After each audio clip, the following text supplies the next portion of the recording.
I'm so tired of the lamestream media. It's about time we get down to the real news. Get involved, get loud, and think on the brink.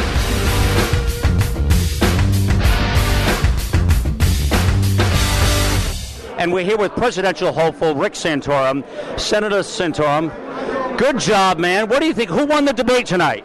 Well, I'm a little biased, but I thought we did very well. I mean, I made the points that I wanted to make about the differences between me and Governor Perry on the immigration issue, which I think are profound. I think I showed that I'm someone who's well-versed on national security issues, stood up and stood tall on the moral cultural issues, and obviously, talked about, getting this economy growing again. And I've been solid in every debate in doing that, and hopefully people saw that I have the experience and the plan to be successful as president. Yeah. I have to tell you, early on there was a lot of talk about the GOP field not being strong and a lot of candidates that weren't doing their thing. But I got to tell you, I've been very impressed with the debates and very impressed with a lot of the conversation. I think that, quite frankly, I think we've got some very good, strong candidates in here. Yeah, look,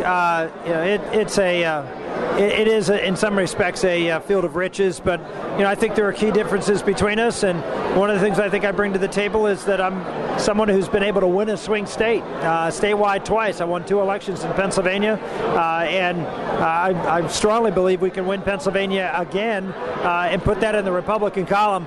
We put that in the Republican column, we're gonna have a Republican president. Last 2 thoughts. The first thing you would do, you get into the White House, what's the first thing you do?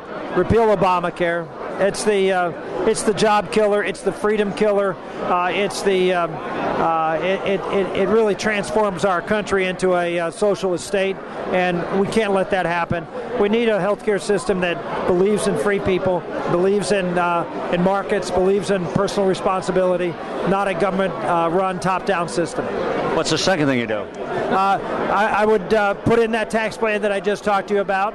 And the third thing I would do is I'd crisscross this country, making sure that we could pass a balanced budget amendment to the Constitution. I often wonder, do you think we can really get a balanced budget amendment? I pray. It takes leadership. I mean, it takes someone who can look into that camera and hopefully convince the American public that this is the duty of our generation. Because we're not going to change Washington unless we change the rules, and the rules have to be changed to require a balanced budget.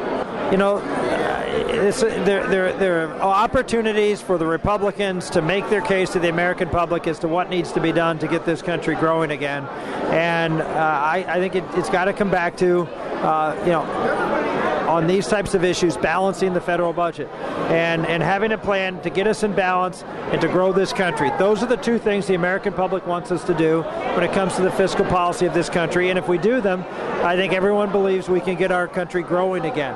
So balancing the federal budget, passing pro-growth policies, that's the 1-2 punch, and hopefully that's what Republicans will continue to focus on. Yeah. I want to mention here, 2 years ago, the United States was coming out of the recession, of course. President Obama was on the record. He was asked how raising taxes on anyone would help the economy. The president's answer?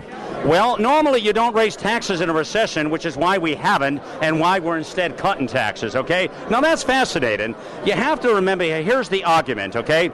It's indeed a fact that the top 10% of earners in America already pay 70% of the taxes, man. How much more do we hit them? These are the job creators. Well, here's the interesting thing. I mean, presidents going around saying, it's just millionaires. We're going millionaires. Well, first off, he doesn't limit it at millionaires. He starts at $250,000, number one. And the last time we had a tax on just millionaires was back in the late 1960s. We passed something called the alternative minimum tax to hit the millionaires. And at the time, there was only 169 people who were affected by that millionaire's tax. You know how many people are affected by that millionaire's tax today? 34 million people. So when Obama says, we're only going after millionaires, understand, in a very short period of time, it's coming after you, and that's the problem. It's a game, and it's a matter of the president wanting more power, more resources, and less power to you. Yeah, Senator, this recession has been just unbelievable. It's hitting so many people, but one of the biggest stats in the last couple of days is hitting young people, college students. Let's forget about the debt from just going to college, but they can't get the jobs, they can't do anything, and the stats actually, some of the polls are, we have more poverty for young adults. I mean, you know, that's one of the big concerns I have, is the young people that are just starting out of the world that don't have a break. We've got some core issues in this country, jobs being one of them, but it goes further than that. Our economy, of course, is in a shambles. We're outsourcing jobs to China like they own the place, because they do. And in the meantime, we get people that run for office that don't follow through with what they say they're going to do. How do we get that to change? Well, one of the things I believe we can do is focus our energy on trying to get those jobs back from China, and we can do it. And it's, 40 years ago, employers moved their jobs out of this country, even 30 years ago, because of labor costs. Now they're not moving because of labor costs, they're moving because of the regulatory environment and the tax environment and the labor costs. If we can deal with the regulatory environment, we can deal with the tax environment. And my bill, what I propose, is to take the corporate tax for manufacturers from 35% and eliminate it. Cut it to zero. Take the regulatory environment, repeal all of these anti-business, anti-growth regulations.